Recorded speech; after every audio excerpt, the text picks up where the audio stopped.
Ny mofinaina isan'andro atolotry ny mpitandrina rakotina valina maoly.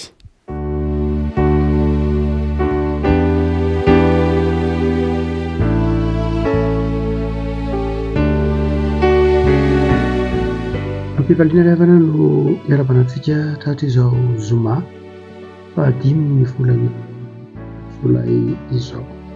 Ny mofinaina mbola ataontsika dia ny bokin'ny Deutéronomie toko faharoapolo ny andininy voalohany ka hatramin'ny andininy fahaefatra. Deutéronomie toko faharoapolo andininy voalohany ka hatramin'ny fahaefatra. Amin'ny anaran'i Jesosy no makitsika ny tendriavako. Raha mivoaka hanafika ny fahavalonao ianao ka mahita soavaly sy kalesy ary olona maro no ianao dia aza matahotra azy. Fa Jehovahandriamanitra kosa izay nitondranao niakatra avy tany amin'ny tany Ekipta no mombanao. Ary rehefa hanafika ianareo dia hanatony ny sorona ka hiteny amin'ny olona hoe mihaino olona Israely io. Fa efa hanafika ny fahavalonareo ianareo ko aza ketraka ny fonareo. Ary aza matahotra na mikorapaka foana na mangorohoro no mitahotra azy. Fa Jehovahandriamanitra miara-mandeha aminareo, hiady ho anareo amin'ny fahavalonareo mba hamonjy anareo. Ry Ray Masino manamasinana amin'ny fahamarinana ny teninao no fahamarinana. Amen. Ny mpandinika ny fiarahamonina rehetra na sosiolôgy io na ataontsika koa hoe teolôjiana io na psikôlôgy io na ny tsotra andavanandro fotsiny koa raha mizoky ray aman-dreny na ny olon-dehibe ny fiarahamonina dia misy lahatra fa ny taonjato faharoapolo sy ny varaika amby roapolo dia nanova zavatra be na niova be. Ao anatin'ny ataontsika hoe tantaran'ny filôzofia dia anomboka aty amin'ny taona fitopolo eo dia nisy ilay atao hoe déconstruction izay ao anatin'ny filôzofia izany. Izy hoe déconstruction izay voambolana vaovao izy io aty amin'ny taona tsy dia tena fampiasan'ireo filôzofy tranainy, ireo olon-kendry tranainy any amin'ny taonjato aloha lavitra izany fa mbola vao aty aoriana filôzofy frantsay anankiray antsoina hoe Jacques Derrida no voalondohany no tena marina nampiasa ny teny hoe déconstruction. Fa raha ny tena marina dia nalainy avy amina filôzofia ohatra hoe naka tamin'ny Nietzsche sy ny tahaka izany. Ny déconstruction izay iainantsika amin'izao vanim-potoana ankehitriny izao dia fomba fisainana izay tsy hoe reconstruction loatra fa mandrava zavatra anankiray mba hampiorina zavatra anankiray indray. Dia hitantsika fa ny déconstruction dia tena fahasaina mihitsy na fotom-pisaina izay miatrika manova zavatra, mandrava zavatra tahaka ny marteau izany izay nisy ny anoharan'ny Jacques Derrida azy tahaka ny marteau izay mandrava mba hahafahana manoro ny zavatra vaovao. Ilay zavatra vaovao io ihany fa ilay zavatra rava dia be dia be na zavatra hoe ngamba ilay rava mety ho lafiny hoe mihiba loatra fa hoe misy zavatra niova dia tsika me ohatra hoe ny fiainam-pianakaviana. Ny fiainam-pianakaviana dia hitantsika fa tratran'izay déconstruction izay ny fahefan'ny ray aman-dreny na ny vady fotsiny ihany aza ohatra. Ataovy ihany amin'ny taona fitopolo ianao na ataovy ihany amin'ny taona enimpolo dia mbola hafa mihitsy ny toeran'ireny mpianakaviana alohan'ny ady lehibe faharoa dia tsy nisy vehivavy niasa. Ny vehivavy dia mikarakara tokantrano tsy fahambanina mihitsy izany any amin'ny taonjato faharoapolo. Fiandohan'ny taonjato faharoapolo tsy fahambanina ny hoe tsy miasa ny vehivavy fa mikarakara ny ankizy, mikarakara tokantrano, manjaitra, mikarakara sakafo, manaraka ny tsy hoe fahambanina izany fa lasa nisy antsoina hoe déconstruction ohatra dia niova ilay hoe ny vehivavy dia mitovy zo amin'ny lehilahy na hoe misy zon'ny vehivavy tsy najaina tamin'ny taonjato taloha dia zon'ny vehivavy koa niasa raha amin'ny lalàna sasany ohatra ataovy hoe amin'ny lalàna frantsay fotsiny ohatra. Izay firenena azo lazaina hoe isan'ny efa lasa lavitra ihany amin'ny zon'olombelona fa ny lalàna frantsay ohatra ange aty amin'ny taona 5 vao afaka hananana compte manokana, vao afaka nanokatra compte bancaire amin'ny vehivavy izany hoe vao 50 taona izany izay. Fa alohan'izay dia ny lehilahy foana ny loham-pianakaviana ihany manana compte bancaire. fa voadimapolo taona zany zay vao hoe afaka manana compte bancaire ny vehivavy, zany hoe afaka oloam-pianakaviana ny vehivavy. Zany de ao anatiny ataontsika hoe de construction ary be dia be ny zavatra ataontsika hoe mihevery very ohatra asa tsy fantatra ohatra hoe rehefa mitenitsika hoe ala eto Madagasikara ohatra raha very eto Madagasikara tsika ditantsika ny faharavan'ny ala. Rehefa mitenitsika hoe ala de be dia be ny oam-pitenenana, be dia be ny ohabolana izay miankina na azavaina amin'ny alalan'ny ala. Ohatra zao manao hoe ny azo tokana tsy mba ala, fa rehefa tsisy tsony ny ala de tsy azo ny dikany hoe ny azo tokana tsy mba ala. Na hoe ohatra zao miresakytsika hoe ranovolana vetrin-dranovola de misy olona misy ohabolana be dia be miresaka ny hoe ranovolana vetin-dranovola. Ny olona ankehitriny tsy mampiasa tsony hoe mame ohatra fotsiny fa le fiovana mampiasa rice cooker ohatra ny ankizintsika ny tokantrano tsy mahafantatra tsony hoe vetin-dranovola ary tsy fantatra tsony hoe ranovola. Dia misy zavatra tahak'izany anatin'ny fiarahamonina hoe misy sotoavina be dia be izay tratran'ilay déconstruction dia very ary misy fitenenana, misy voambolana be dia be mihitsy izay tsy azo tsony heviny satria niova ilay tontolo, niova ilay rafim-piarahamonina, niova ilay fomba fisainana dia misy voambolana be dia be izay tsy fantatra, misy fomba lasa voatery tsy maintsy hazavaina satria rava lay valeur na lay sotoavina izay niankinan'ilay voambolana na niankinan'ilay fanazavana. Dia ohatsy manao hoe aingana be am'izao 1930 zao ny déconstruction. Io tsy hoe ratsy na tsara amin'ny lafin'ny filozofia fa lasa miresaka zavatra ataontsika hoe lasa misy zavatra izay mety ho manavao ary io mahatonga ny hoe sahirana ny ray aman-dreny amin'ny fitezana anjarany satria ny ray aman-dreny mbola tavela any amin'ilay zavatra izay efa niainany tany aloha. Ny ankizy tezaina kosa aingana be le fiovana efa ao anatin'ilay déconstruction izy de tsy mitovy ny fomba fijery zavatra de matetika misy olana ary indraindray tsy ny ankizy ohatra metraka fanontaniana de mamary manao hoe ahoana moa zay ny tsy anana zo metraka fanontaniana, nahoana moa zay ny tsy anana zo an-daha, nahoana moa zay ny tsy anana zo miteny izay tsy fantatry ny ray aman-dreny tany aloha zany satria ny ray aman-dreny tany aloha dia nitezain'ny ray aman-dreniny ankatoa anazy tsy metra-panontaniana akory. Nanao izay resaka anaty fonoteny kely zay satria le filôzôfy izay nanazava be an'ity déconstruction ity de nanana an'izao fomba fijery izao raha ohatra ka mamaky ity boky ny Deutéronomie ity isika. Misy manao hoe Jacques Derrida zany rehefa ndresaka ny déconstruction izy manao hoe raha ohatra ka manana fahavalo ianao de izao raha ohatra ka manana olona ianao manana olana aminao na manana fahavalo ianao de izao alavio lavitra mihitsy ny hoe manao tsinitsinina azy, alavio lavitra mihitsy ny manambany, alavio lavitra mihitsy ny mieritreritra azy ho tsy mahavitana ianana iny fa ome toerana izy na de efa mahasosotra anao mihitsy ary de izao eno ihany izy, na de efa manahirana anao sy manengena anao mihitsy de izao eno ihany izy ary enonao izy tsy hoe akanao ny hevitra fa enonao izy iomananao, enonao izy ahafahanao mandrefy ny heriny, enonao izy ahafahanao mamantatra ny momba azy. Amin'ity Deutéronomie toko faharoapolo ity de hafa be hafa mifanohitra am'izany fomba fijery zany na mifanazava am'izany fomba fijery zany. Hoy tompo anao hoe tsy maintsy manam-pahavalo nareo,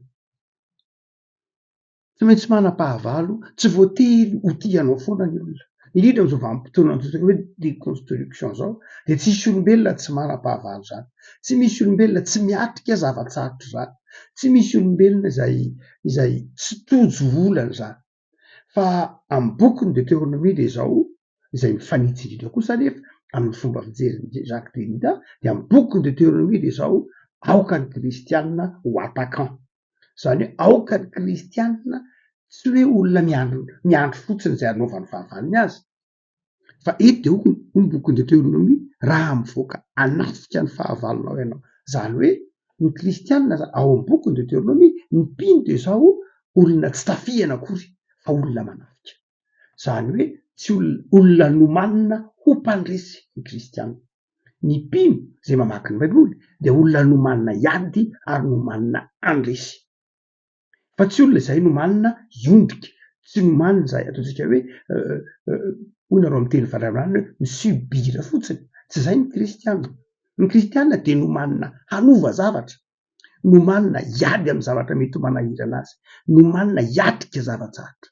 Zay ny dikan'ny voalohany teny hoe raha mivoaka hanafika ny fahavalonao ianao, tsy hoe raha ohatra ka hanafika anao ny fahavalonao, tsy izay, fa mivonoana ianao hanafika ny fahavalonao. Tsy ilay ady loatra ny tiana tenenina, fa ilay toe-tsaina izay voninkahiatrika ny sarotra. Riavako indraindray ny fitezantsika, ny fitezantsika ny fiarahamonina na ny fitezantsika dia izao, tsy manomana olona afaka hiatrika zava-tsarotra.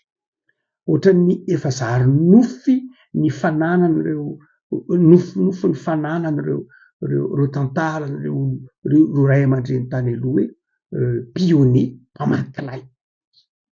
mpamakilay tamin'ny fitaovana tsotra azo fiasana an-tsaina ve hoe zany Christophe Colomb zany ohatra. Zany ange tsy hoe nanana sambo mpisikitra sous-marin na nisy zana-bolana, nisy satelita na sambo moteur à vapeur na moteur mandeha amin'ny gazole na ohatr'izany, fa de nefa sahy namakivaky kilometatra mahita an'Amerika. Ary tsy izy ihany fa be dia be nareo olona izay natao sary an-tsaina hoe io moteur na fiarakodia io moteur na fiarakodia izay ampiasaintsika io mampandeha ny fiarakodia io ange invention an'ny olona tany amin'ny taonjato faha 850. Marina fa nisy zavatra be dia be navoarintsika, fa raha ny tena marina ny 900 isan-jato dia tsy novatsika fanatsarana ny nentintsika, fa le système le fandaminana dia invention ny taonjato faha 850 avokoa. Nareo zavatra be dia be izay hitantsika rehetra io, na io zana-bolana io, na io fusée io, na io moteur réacteur io, ny ankabeazan'izy ireo dia izao zavatra izay nolovatsika fa natsaraintsika fotsiny tamin'ny taonjato faha 850. Marina fa misy ny vaovao ny découverte ny informatika sy ny numerika sy ny tahak'izany zay méthode de calcul fotsiny ihany. Ho dia manao hoe aiza amin'izao vanim-potoana izao ireo olona mpamakilay? Inona ny olana? Na eto Madagasikara fotsiny ihany ara, na eto Madagasikara fotsiny ihany ara, aiza ireo mpamakilay? Angady ange nananany rozoky ray aman-dreny na avy tany na tonga ny betsy mitatatra ny tany azo vileny. Tsika moa izao manototra an'ilay tanimbary efa tototra betsy mitatatra efa zary potika io raha tsika mahita anaovana biriky totofana tany sy ny sisa rehetra. Fa amin'ny lafiny ara-tantara dia angady ny nampiasain'ny malagasy nandravona an'io natonga an'io tanimbary, tsy hoe nanana engin izy, angady. Raha saina makeny Ambomanga ianao na makeny amin'ireny vohitra maro eny ambanivohitra eny dia izao mahita ady 7 sosina, ady 3 sosina izay mety mahatratra amin'ny 7 metatra, 8 metatra, misy aza 10 metatra ny alalin'ilay ady voly. Ary ady voly tsy hoe 20 metatra na 30 metatra manodidina fa 100 metatra, mety mahatratra 1 kilometatra mihitsy ny totalin'ilay ady voly. Inona no nampiasain'ny malagasy? Angady. Le toe-tsaina voninkiady. Tamin'izany fotoana izany tsy nisy vaksiny, tamin'izany fotoana izany tsy nisy fanafody dia manahoana, fa naninona manana ilay toe-tsaina voninkiady, le toe-tsaina voninkiandresy, le toe-tsaina ny malagasy. Tsy fantatry ny malagasy teto Madagasikara izany hoe mosary izany. Nisy ihany ao anatin'ny tantaran'ny firenena tany aloha matoa Andrinampoinimerina nanao hoe ny fahavaloko dia ny mosary. Tsy hoe nanafatra vary tamin'izany fotoana izany, nanafatra omby, nanafatra hena, nanafatra akanjo, tsy nisy an'izany, fa ny teto ny ainan'ny malagasy.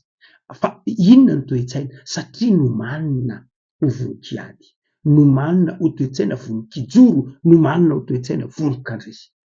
Riavako, raha mijery ny tontolo piainan'ny olona dia matanjaka loatra ilay déconstruction ka manjary olona malemy, olona mora miondrika, olona mora resy, olona mora tohina, satria ny ego-an'ny olona indraindray no lasa ambony noho ny vinany. Rehefa ny ego-an'ny olona lay ampopo no ataonao ambony noho ny vinanao dia tsy mandresy mihitsy ianao, resy ianao. Fa rehefa ny vinanao no ambony noho ny ego-anao dia mandresy ianao. ilay lafi ny fitezana eo anivon'ny fianakaviana malagasy, lay lafi ny fitezana eo anivon'ny fiarahamonina de ndraindray tsapatsy homandringa ihany. Baiboly de mamerina ao an-tsaintsika fa ny mpino ny zanak'Andriamanitra de homanin'Andriamanitra ho mpandresy. Ary anatin'ny fiainam-pianakaviana, any anatin'ny fotom-pitezana de zao tezaina hiasa, tezaina hiezaka, tezaina tsy ho zatra tolorana, tezaina vonona hiatrika zavatsarotra. Izay toe-tsainy zay hotsika manao hoe lay filozofa Jacques Derrida ny teny manao hoe fantaro tsara ny fahavalonao, aza fantaro ny zavatsarotra lalovanao mba hahafahanao miatrika azy, mba hahafahanao mamany olona de fantaro izy. Ary dia eto rehefa ko malala hafakely indray ny fijery ny bokin'ny Deutéronomiasy izy manao ny tombo zany manomana antsika ho mpandresy, zay aza tonono tsisy heviny ny fivavahanao raha ohatra ka miomana an'io resy ianao. Jesoa to amin'ny hazo fijaliana de zao manomana anao ho mpandresy. Paoly mamerina an'io foana manao hoe manoatra noho ny mpandresy angesika. Fa izao inona ary ny fitaovana tonga antsika tsy ary ho mpandresy? Inona ny fitaovana tonga antsika hanana ny toe-tsain'ny mpandresy, ny mpanafika? Inona? De io ambarany boky ny Deutéronomie io. Izy manao hoe voalohany indrindra de zao esory ao anatinao aloha ny tahotra. Rehefa miteny hoe esory ao anatinao ny tahotra de tena état d'esprit io, tena toe-tsaina, toe-po, toe-piainana ny hoe tsy matahotra. Io zany a tsy hoe voambolana teny hoe za tsy matahotra, za tsy matahotra, fa tena lay fanabeazana esory ao anatinao aloha ny tahotra, fa ny tahotra no mahatonga anao tsy afaka miatrika ny zavatsarotra, tsy afaka manafika lay fahavalo. Raha miteny tsika hoe fahavalo io tsy olona ko ihany akory, fa mety ny fantrano, mety ny faharavan'ny tontolo iainana, mety satria mantsy raha vao tonga zany zavatra rehetra ka manaiky resiny zany tsika de zao io loto ary tsy retitsika, loto avy de tsy resitsika, isika ny mandoto an'ilay tanàna de tsy vitatsika ny mandresy an'ilay loto satria resy isika, satria io ve adio tsony efa tsy madio tsony fa ahoana moa no tsy adio, ahoana moa no tsy adio? Na hoe io ve sy efa simba tanteraka e? Nahoana moa no nanana hery nanimba isika de tokony ho manana hery mamboatra? Tsotra be mihitsy zany amin'ny lalàna ny fizika hoe raha nanana hery nanimba ianao de tokony manana hery manamboatra. Saingy zao tsy manana hery mamboatra tsony isika satria resy, satria mora resy, satria tsy niomana an'izany, tsy nomaninao an'izany. De eto ary de tian'ny boky Deutéronomie aletika ao anatinao manao hoe zao no izy anaka natao handresy ianao, esory ny tahotra. Ahoana ny fomba lalàna ny tahotra io?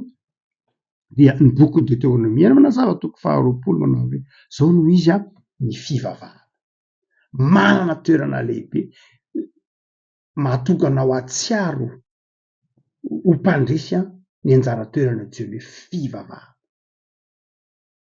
Ary zay mahatonga ny boky Deutéronomie manao hoe alohan'ny hanafianao ahy de mandehana makany mpisorona, ary mpisorona io tsy hiteny zavatra mihiba aminao. Ny fivavahana zany tsy natao ho fitaovana hanan-kivy, ny fivavahana zany tsy fitaovana natao hampihemotra, ny atao hoe fivavahana tsy fitaovana natao hanimba, ny fivavahana zany tsy ao anatiny atao hoe efa tratran'ny déconstruction koa angamba lay fivavahana. Ny fivavahana zany tsy hoe ny tian'Andriamanitra ho afatry ny fivavahana. De zao eo andininy fahatelo manao hoe ary ny mpisorona na ny fivavahana de hiteny amin'ny olona na hoe mihaino ry Israely fa efa hanafika ny fahavalonareo ianareo ny kazaketraka ny fonareo, ary aza matahotra na mikirapaka foana fa Jehovah Andriamanitrareo miara-mandeha aminareo. Mamerina ao anatin'ny tokony ho izy ao anatin'izao taonjato eny antsika izao ny toeran'ny fivavahana zany. Ny fivavahana vavahana kristiana ny resahantsika eto dia natao hampahery ny olona, tsy natao hambotry ny olona izy, tsy natao hisintona ny olona hemotra izy, tsy natao hampiravoravo tanana ny olona, tsy natao hanakivy ny olona, tsy natao haketraka ny olona, tsy natao hamme moral ny olona hoe ianao ve de tian'Andriamanitra, ianao de ratsy, ianao de mpandainga, ianao mamilava, ianao tsisy ilana anao, tsy tian'Andriamanitra tsony ianao. Tsy zany ny fivavahana. Ny fivavahana tian'ny tompo takatritsika de zao manao hoe eo Andriamanitra eo akaikinao eo, mila miova ianao, mila miankina aminy ianao, mila mandray azy ianao, mila manovo hery aminy ianao, tianao izy fa miara-mandeha aminao. Mety ho ratsy ianao tsy hany ny olonan'Andriamanitra aloha, ny olon'andriamanitra tsy no hoe ratsy sa tsara ianao fa ny olon'andriamanitra de zao nomeny ianao ny zanany lahatokana monja tsapanao ve eo akaikinao izy ny probleman'andriamanitra tsy fantatr'andriamanitra fa maloto angetsika fantatr'andriamanitra ange fa ratsy tsika fantatr'andriamanitra fa fampanimba zavatra tsika tia tenitsika tia voninahitritsika moratohina fantatr'andriamanitra ange zany andriamanitra tsy atoro an'izany mihitsy fa izao ny tian'andriamanitra andriamanitra tsy mila anaovanao tatitra mihitsy ny hoe jere andriamanitra ty izay menakavy tsy andriamanitra tsy mila anaovanao zany tatitra zany fa fantatr'andriamanitra zany fa izao ny andrasan'andriamanitra dia enao manaiky handray azy enao manaiky hiara mandeha aminy mba hanananao le kolotsaina ny mpandresy hanananao le kolotsaina voninkiady hananao le kolotsaina voninkitraka hanananao le kolotsaina voninkandresy ny zavatsarotra ary zay ny anjara toeran'ny fivavahana ary dia rehefa mampahery olona ianao rehefa miresaka amin'olona ianao ka mpivavaka mpino de aza dinono zay misy karazan'olona aloha samihafa zay ndraindray mpivavaka aza donona fa ny mpivavaka dia olona ataotsika hoe spirituel olona ara-panahy misy mpivavaka fa tsy spirituel izy akory misy mpivavaka fa tena tsy ara-panahy izy mpivavaka fa mety ho materiel mipetsaka ao anatin'ny sainy fa tsy spirituel fa misy olona mety eritreretinao hoe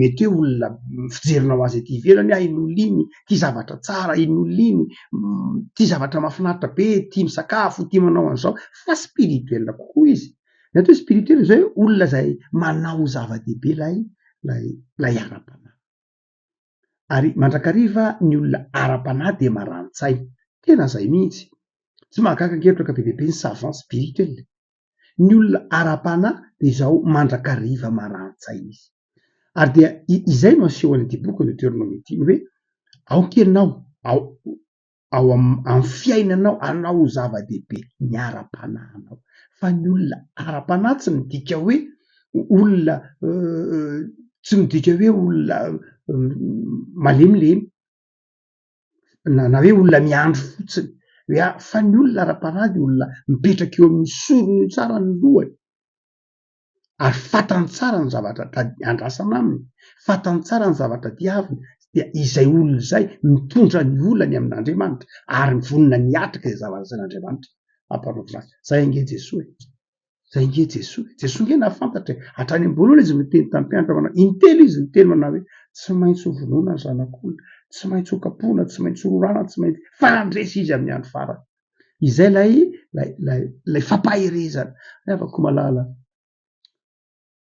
am'izao andro anjeko zao de mila mpino no avaozin'andriamanitra mila kristianina mahatsiaro no avaozin'andriamanitra ka tsy kristianina resy tsy kristianina kivy fa kristianina izay tsy laha ny andro ny tarahina amin'ny aviavanana ny amafon'ny fiaina ny amafon'ny fahorina tsy zay fotsiny any fa kristianina nandray lay fahaveloman'ny kristianina niarana tsangana tamin'ny tompo tamin'ny maty ka kristianina vonona